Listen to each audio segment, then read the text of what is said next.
Monday traders, and welcome to the first trading day of February. Okay, so over the weekend, very busy weekend with headlines. And all those headlines obviously were to do with Trump and his tariff policy. So look, Trump has certainly pushed ahead with his threats of tariffs, and what we do know now is that both Canada and Mexico will get 25% tariffs, and China will get an increase of 10% tariffs on the tariffs that they already have. And so those tariffs come into effect on the 4th of February, Tuesday, which is tomorrow. So pretty much almost an immediate effect on those tariffs. What we also do know is that there was some sort of conjecture on whether or not the biggest export from Canada to the US, which is oil and gas, and a very, very important export that is to the US, is whether or not they would be exempt from tariffs. But we did find out that they weren't. They will just get a lower tariff of 10%. Okay, so what we also do know is that Canada is preparing some retaliatory tariffs. They're looking at tariffing over $100 billion of US imports to the tune of also 25%. Trump has also said that if there was retaliation, that he would double the tariffs. So it is going to be very interesting to see how this plays out now. We haven't heard from China or Mexico whether or not they're going to retaliate yet on tariffs, but there is noise that they are going to come back with something. Okay, so with Trump's tariff policy, it is the biggest negative policy for the markets, and the simple reason is that the tariffs basically get passed on to the consumer in full. It is a tax on the consumer, and obviously it is inflationary. And this actually comes at a time when most global consumers aren't doing too well, obviously due to the cost of living crisis, and their disposable incomes generally are not high. So it'll be interesting to see whether or not the consumers actually, maybe stop, a lot of these purchases, and then that obviously impact negatively on, companies and producers as well. Okay, so how's the market going to react? Now, over the weekend, obviously most markets are closed except for the crypto markets, which are open 24/7, 7 days a week. And what we did see is a mini crypto bloodbath. So, Bitcoin was trading over 100,000 late last week and trading around that 105 area. And we are now going into Monday global market opens with Bitcoin down around that 97,000 area, so it's lost 100,000, and literally the whole of the crypto space is a lot lower. So if there are any thoughts or any questions by anyone whether or not crypto trades independently and is not a risk trade and not susceptible to market risk, once again, it just proves that yes, crypto is certainly a risk trade and is trading a lot lower on basis that they expect the rest of the risk space also to trade off.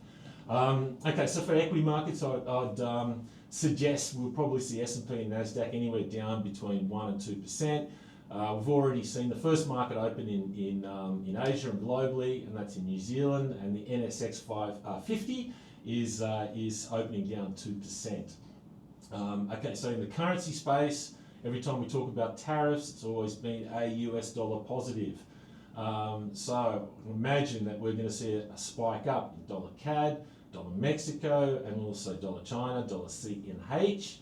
Probably be the biggest currency movers, but it also does bode well to a stronger US dollar across the board, and a lot of other currencies trading off in sympathy. So obviously I'd expect to see the Aussie dollar a lot lower on the back of these tariff news. The other space that generally market is going to be looking at quite closely is the bond market. Generally bond yields go lower when risk gets sold off, but if the market does perceive that these policies obviously are going to be inflationary.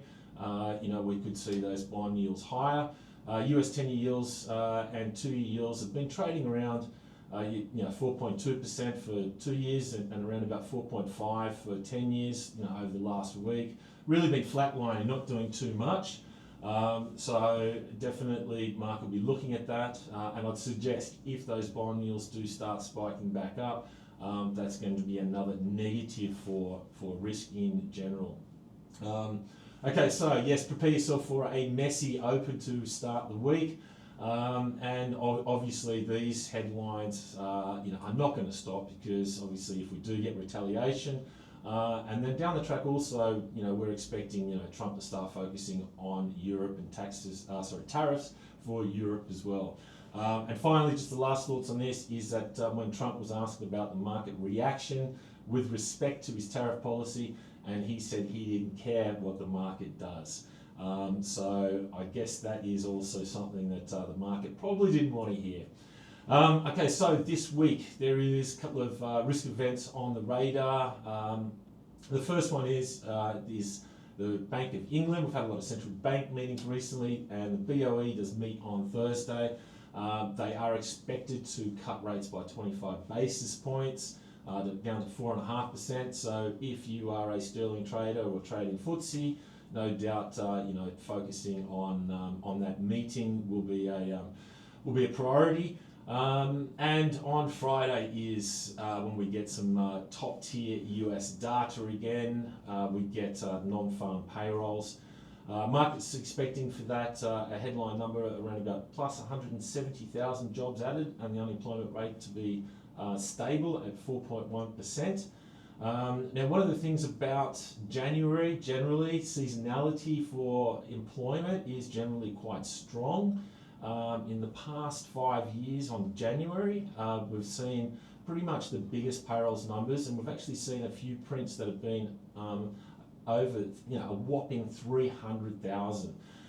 Look, it has been a very bad betting against strong payrolls, because even last year, pretty much almost every single payrolls number came out above expectations.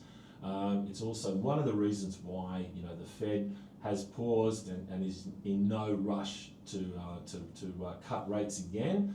And certainly, if we did see a big payrolls print on Friday, once again, what we're going to see is obviously bond yields are going to like it. They're going to go higher, and the US dollar, which has been a wrecking ball, no doubt is going to enjoy that and also trade higher as well. So just be mindful at the end of the week, certainly, that we do have payrolls coming up. Good luck with your trading to begin this week and to begin February, and we will check back in with you soon.